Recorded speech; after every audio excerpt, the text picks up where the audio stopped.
tubona batimitse hano mu gisagara cya Bujumbura cyangwa mu gihugu cyacu barize baramenya ubwenge bw'ibyo bagomba gukora mugabo ntibagumye bavuga ngo batega amaboko leta bakora ego kora akazi gakore ka leta mugabo mw'ico gihe uri kuragakora umwana uri kwa leta kora uvuye kwa leta cyangwa uri kwa leta ukore ufise n'ibindi uri kurapanga abakozi bariko bariruka hariya baca ku biti no ku mabuye.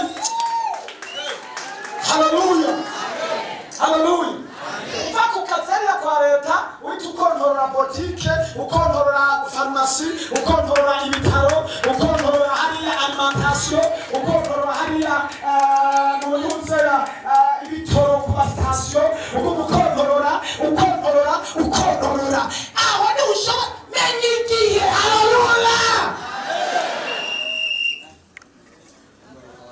Mana dufashe cyane ntushobora kwicara uko gusa mu ntango urashobora kwikorera wewe mu ntango urashobora kwikorera ariko n'ubundi niwikorera wewe nishobora gutunga uzora umuntu ugufasha ni nka kuriya muntu ari kwa leta aguma ari umuntu ugufasha gusa niwikorera na wewe mu ntango uzora umuntu ugufasha twibica ntikiza uzoga umuronka ibihumbi ibi ariko menya igihe upanga utuntu twinshi natwo baduto udushiremo umukozi ujya ushiremo ukundi hama ku mugoroba begeraniriza hamwe aha ntihabura ahazoronka ahatarose hajya hazobona ibintu bitatu bina bitanu bizozana umusaruro wegeranije ku mugoroba ukibona veresima y'ibihumbi 100, 105, 200, 300 hanyuma umenya igihe ukumukura utangura kutuntu duto ejo ukore no kubindi ibintu bikomeye cyane turagomba ko muzokweporota ibintu bikomeye amashirahamwe akomeye amahinguriro akomeye menya igihe. Haleluya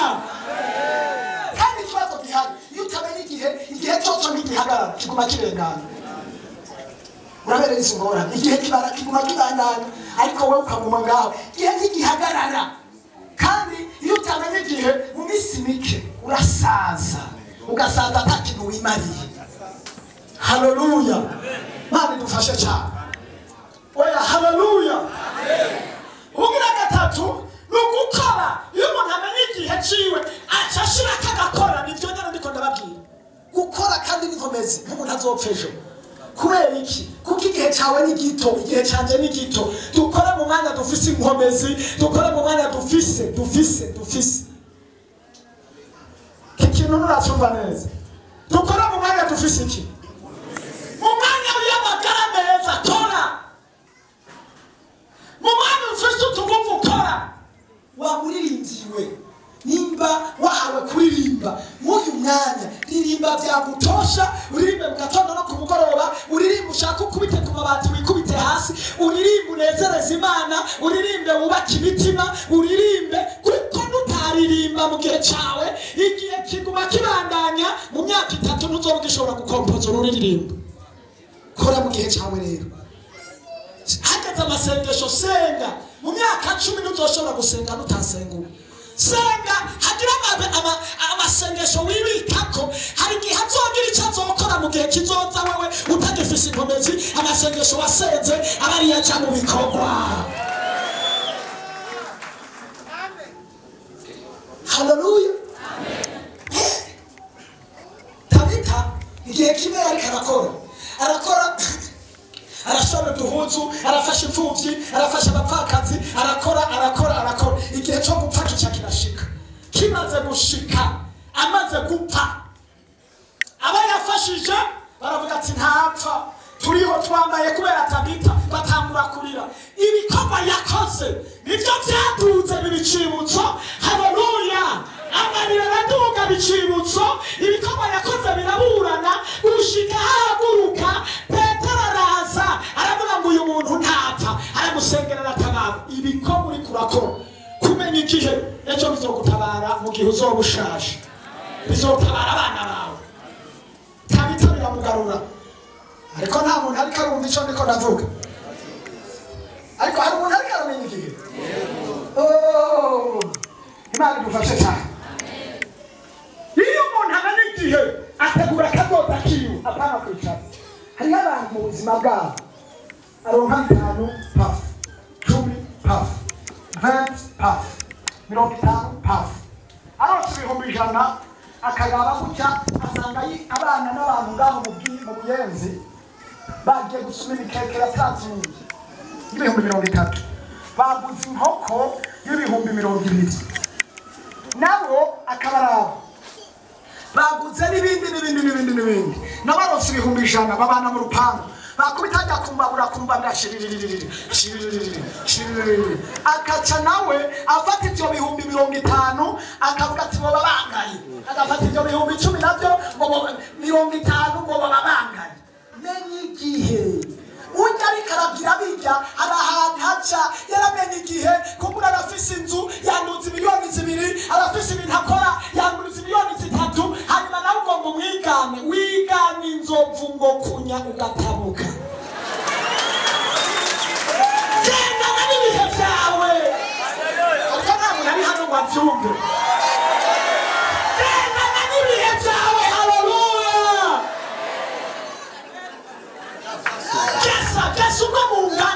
Kesa uko mungana nimariye bika ibirutujumbu uwirire ubugari n'uturegarega n'utudagara uvuga ati ndakoresheje 3 ibi navyo ndabisiza ngomba ntegure kazoza mu myaka 5 nanje nzoja kumurusha haleluya ako nta muntu ari hano ngo atari imbere haleluya mukene kubera batamenye gutegura kazoza kabo agahembwa ibihumbi 100 fye yabaronse miliyoni 3 cyangwa 5 aho gutegura parasera aho kugura umugambi akacavuga ngo nanje uriya mugabo namusabye rifite aranyima nanje ntaguze voiture ngo nze nanje ndamwereke siroshigwa ibihumbi 50 we yaguze imodoka afise ibindi bintu afise inzu afise amaproje kanaka we uronse ibihumbi 50 cyangwa ibihumbi 100 uronse miliyoni 5 ukacavuga ngo nanje ntaguze imodoka ufise naho uyiraza uyisabira igihe haleluya nani dufashe cyane nazi kugura imodoka igashobora kugushikana mu nzi wawe ugiraza nko mu buyenzi utaha mu Nyakabiga ukongera ukayirihira ahirara hanyuma ngo nawe ntatonze ko kazi bambona nanje ko naronse imodoka ntigira nahirara urayirihira nahirara wafashe credit yo kugura imodoka silver imodoka credit ingurane yo kugura imodoka aho gufata ingurane ugira projet ugira umugambi hama ni waguka uzogure vewiti uno musi nimba gusize afise voiture gira nihe byiza uzogusiga waguze vewiti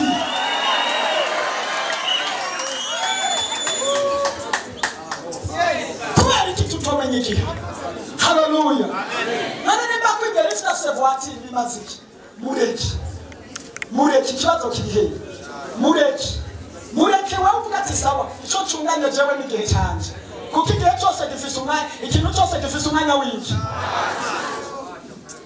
haleluya gifise umwanya wacu nimujya munsi afise umwanya wa voiture jewe mu bihe ndiko ndamenya ntegura kazoza ya vewiti hanyuma ati nange nzomusiga afise vewiti cyangwa n'ibindi bituga bya hama bya Range Rover bituga bigezweho haleluya haleluya menye igihe haleluya haleluya iyi ndwigira gatatu turi mu nyigisho murafashwa cyangwa nimufashwa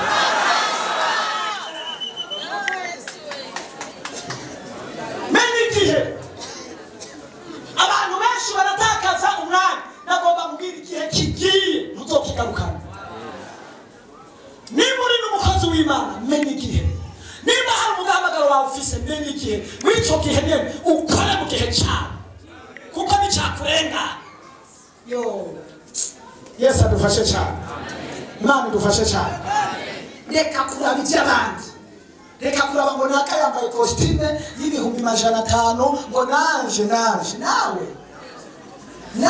yambaye imiro nawe hari ahantu ahembwa, hari ahantu akora, hari ibintu, hari ufise umuntu amurungikira amafaranga yo hanze, umuntu bamurungikira amadolari aya, wewe ninda kurungikira ucu ufata agashahara kose n'ingurane ngo nanjye ntamukomesheje. ubu burembe nibwo gukomeshanya, ubu burembe bubora bucyuyuka mu ndwi imwe. Menya igihe cyawe kandi icyo gihe umenye ingene ukigenderamo. Yesu adufashe cyane. Ntawe ubyumva batari haleluya. Ibintu byose birashoboka iyo wamenye igihe. Haleluya. Hari umuntu umwe numvise muri Kongo yamenye igihe i Bukavu. Yatanguye acuruza utwema ikaranga. Yesu adufashe. Mutuyoba. Muratuzi mwese. Tujya nitwe yacuruza ku kameza. Apana imifuko ku kameza. Ibiro 2 cyangwa 3. Mugabo yarafise gestion, yarazibihe. Avuga ati uko biri kose nzojera. Ushobora kukunguka 500, bambi 2,000, uwo munsi ukarabimaza. Ngwaje nzoronka ibindi. Wunguka 10,000, umuntu agwejageje 10,000 ngo ntangorane ngo byapfuye n'ejo bizoza. Nagomba kubwira uko bwira siko buca. Hariho ibihe by'umugisha, hari ibihe byiza n'ibihe bibi. Mico gihe cyawe cyiza, menye igihe, umenye n'ingene ukora. Yesu adufashe cyane. Yaradandaje ivyema, arajera amafaranga. Ahandi bafata bisi nabo bakagenda n'amaguru. Aho bafata bisi akagenda n'amaguru kukwanga bari mutahe yavuga ati ngomba kuduga. Abandi bambara ibigezweho akambara nzatsi nizo muri cagura.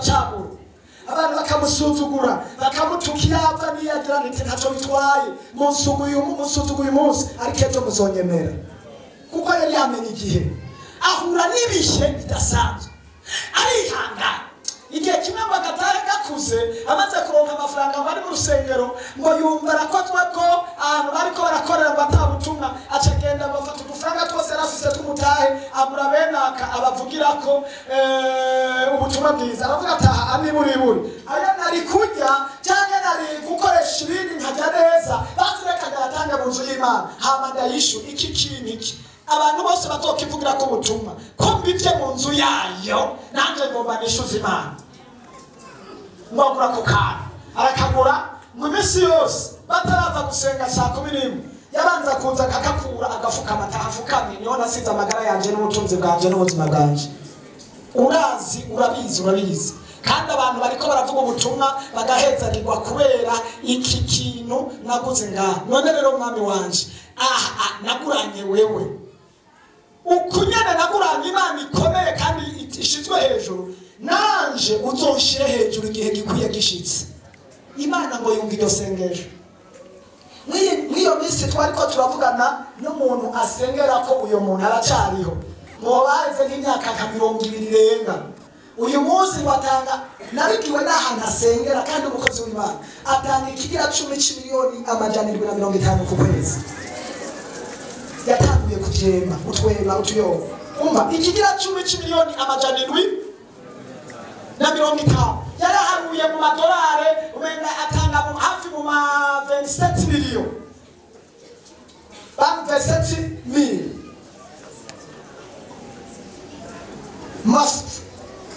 Nashika mu marundi yacu mu 27 miliyoni. Nashika mu ararenga ayo 700 dollars. Yaduharuriye mu marundi yavuze sinzi uko yavuze mu madolari ariko yavuze ati mu marundi ni angana n'ibihumbi amajana 7, ibihumbi amajana 750 by'amarundi. Ayatanga ikigira 10 n'iki gihe. Miliyoni amajana 7 y'amarundi. Ninkayo nyene. Yatubariye ngo afisa abakontwari agura inzahabu. Uravyumva? Agura ubutare, agura inzahabu, agura burya butare, afise amasha ibitaro iyo bagomba kubakisha amakambi mu gisirikare aragenda akavyubakisha byose akabiheza bikamuha n'inyungu. Yatanguye mu vyema mugabo yamenye iki igishe ibihe menya ingene ibihe bikurikirana gira gestion y'ibintu uronka uko biri kose apana kuvuga ngo urumva ngo nta mafaranga none we yatanguye kuvyema ageze ku biki ngorane nuko uzotanguza ibihumbi 10 waronka 5 by'inyungu cyangwa 3 kararo biriye byose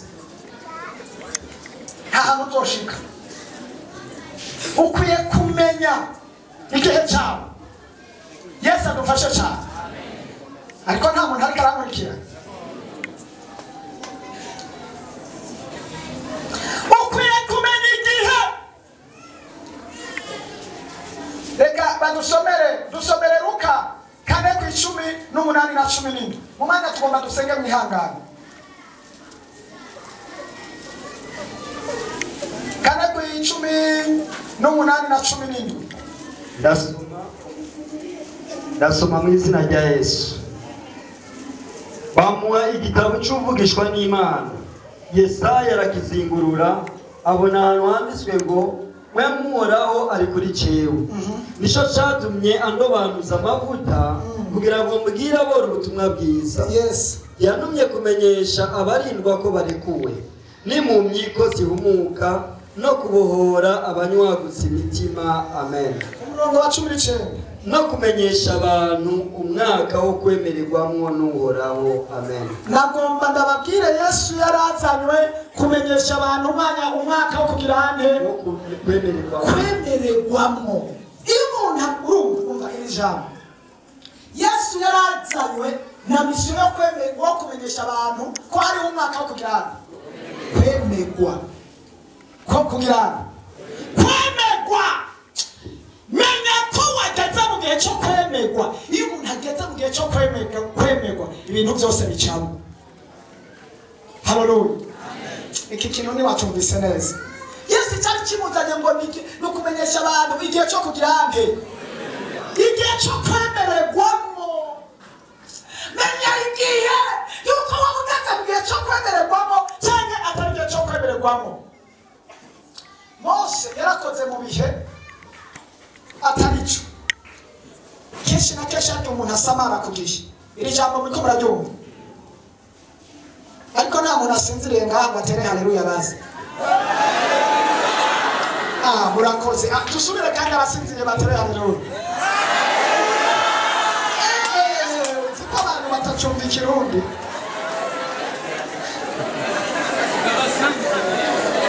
uziko abantu batacumva ikirundi ariko nivyo abantu ntibaramenya igihe. Tudote cyubara cy'umwami Yesu. Reka nababwire ijambo wamuheza nigishije ngo abana batera haleluya mu gihe atari cyane mu gihe atari cyane cya haleluya. Tubuze ngo abasinziriye batere haleluya n'abati haleluya ntibumvise neza ariko ntacyo kwari kugira mwese ngo mukerebuke hanyuma abasinziriye bace babyuka. Yesu nashimwe cyane. Menya igihe hanyuma ukore mu gihe cyawe. Hari igihe bishika umuntu agatanga igihe gukora. Mose hari umunsi yakoze mu gihe kitari iciwe kitarashika. Bibiliya ivuga ngo mu mategeko ya Mose yari yazanywe no gucungura no kurokora Isirayeli. Igihe kitarashika Mose aragenda gutya ahura n'abantu bariko baragwana abanyesirayeli acafata umuntu umwe wo mu Banyegiputa amwishe aramunyegeza. Hageze uwundi munsi ariko aratembera asanga abandi bariko baragwana b'Abisirayeli arababwira ngo nibiki mupfa. Baca baramubwira ngo ugomba kutumira nka wa Munyegiputa uheruka kwica. Yesu adufashe cyane. Aho hose yagomba gutangura akazi kataragera. Bitwa ngo uwo mwanya nyene acahura n'ikibazo gikomeye. Aratinya acanahungira kwa sebukwe amara imyaka 40 mu buhungiro kubera yatanguye akazi kataragera. Menya igihe. Yesu adufashe. Menya iki? Niki gihe dufise abantu batangura akazi kataragera. Umukobwa afise imyaka 12 n'itatu 45 aca atangura copinage kujana umunyeshuri wewe uri umunyeshuri copinage ngo mfise umusheri wewe mu myaka 13 hari ikirundi abarundi bakunda kuvuga mugabo cyo sinobanukana ariko abarundi nibo bakivuga ariko iryo jambo sindarivuga mugabo ndibuka ko igihe kimwe somo kurakunda kuvuga ngo wewe akanya ngo utaraza no kuyoneye umwana mu myaka 13 ngo afise umusheri umuhungu mu myaka 17 akigaburirwa na se agitaha kwa se ngo afise kopinanje ngo afise ngo umusheri mu ma WhatsApp akabarikana na mama amasinema amafilime y'ubusambanyi ibihe atari ziwa iwamenye igihe we wa mukobwa we naho bakuterera inda naho uhure n'ingorane menye ibihe wa mukobwa we haleluya menye ibihe n'abahungu menye ibihe hari ibihe hari ibintu mutemerewe kurara hari ibintu mutemerewe gukora hari ibintu mutemerewe kujamo n'abantu b'Imana kubera igihe kitaragera Yesu adufashe cyane hari igihe kitaragera kirazira kwitwa gufise umubanye uturere ngahantu wakuze uturere wakuze iki bakuranye iki ufise iki nigini abantu bakora ko gukora n'utwo turere twawe gukora n'ukugira mu gihe muntu wize ugira mu gihe cyawe muntu wize muntu wiheze no Yesu adufashe cyane tumenye ibihe haleluya wa mukobwa wa muhungu we reka kwinjiza hariho umuntu yinjira mu rupfu yinjira mu bitego yinjira mu ntambara ejo ugasanga yafashwe n'ibintu ntiyamenye igihe yisutse mu bintu bitari bihe byiwe icyo gihe ahurayo n'ingorane Mose amaze kubyinjiramo yakirahura n'ingorane acafata imyaka 40 mu buhungiro kwa sebukwe ariko aragirira sebukwe yeti kubera iki yatanguye akazi ataragera ariko bivuga ngo igihe gishitse haleluya igihe kigizene gishitse Imana ikura Mose yarari haleluya iramuzana atangura icyogwa Imana ibana nawe ikorana nawe kubera igihe cyari gishitse menye igihe cyawe haleluya yo gukora imbere y'igihe bizana ingorane nyinshi gukora igihe imbere y'igihe bizana amagorwa menshi cyane hari abantu benshi tubona Aburahamu yakoze mu gihe kitaragera Aburahamu yari afise imyaka 85 umugore wiwe nawe yari afise imyaka 84 babona umenga karabaye Imana ibyo yasezeranye kwizobaho urubyaro babona rutevye Aburahamu umugore yinjira muri Aburahamu baca aramubwira ati heraba ndashaje nitukivyara hari icyo kiri hanja genda mujyana muyitera inda nidupfe tutavyaye gukora imbere y'igihe Yesu adufashe cyane ata adarana niyo choreki nibari hagana amaze gukorana ibyaha nawe Bibiri ivuga yuko kubera yahurututse agakora ibitari byo iyi ngwana y'Abapalestina hamwe n'iy'Abisirayeli ugikomoka kurinde kuri Ishumayeli kandi Ishumayeli nawe akomoka kuri Aburahamu kuri wa mwana yavuka kuri wa uyanshoreke hagari y'umupfumo aba bantu rero n'ubu baracabana kubera ibamenye ibi bakomoka mu maraso y'umupfumo Mana idufashe cyane yenye ibihe Mana idutabare cyane hari abantu batamenya ibihe bagatanga Imana imbere bakabikabazanira ingorane Mana idufashe kandi Imana itugire imbabazi cyane gukora mu gihe cyawe haleluya iyo umenye igihe ukagikoramo yo uba mu mugisha udasanzwe kubera wamenye igihe cyawe hari abantu bagomba kumenya igihe cyawe haleluya yo iyo umenye igihe cyawe ugira proje ukavuga ati nk'ubu busore sinzoguma nduko ndakeneye umuryango ejo ndakeneye abana menye igihe ewe gukora mu gihe cyawe we ukora mu gihe cyawe bizana umugisha bizana amasezerano uri connected n'Imana kuko ubukonya mu gihe cyawe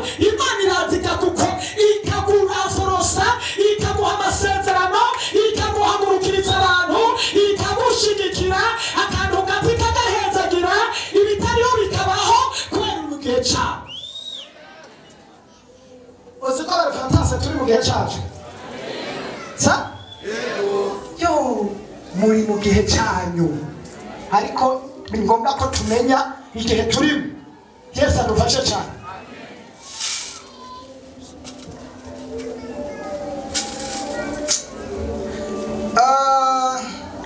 Mu gihe cyawe Imana iguha gukundwa. Imana idufashe. Mu gihe cyawe Imana iguha iki? Gukundwa. Kandi umaze gukundwa ubona umugisha udasanzwe.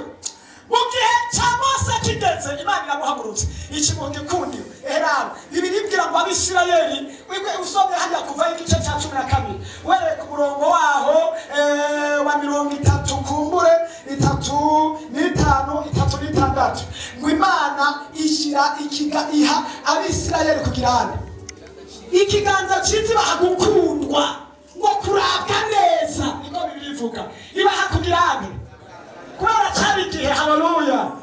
Ikimenyetso